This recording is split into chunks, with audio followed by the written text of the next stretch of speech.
وإذا أذقنا الناس رحمة من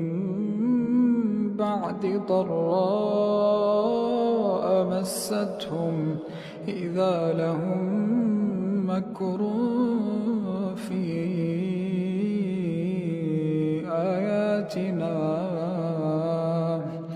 قل الله أسرع مكرا إن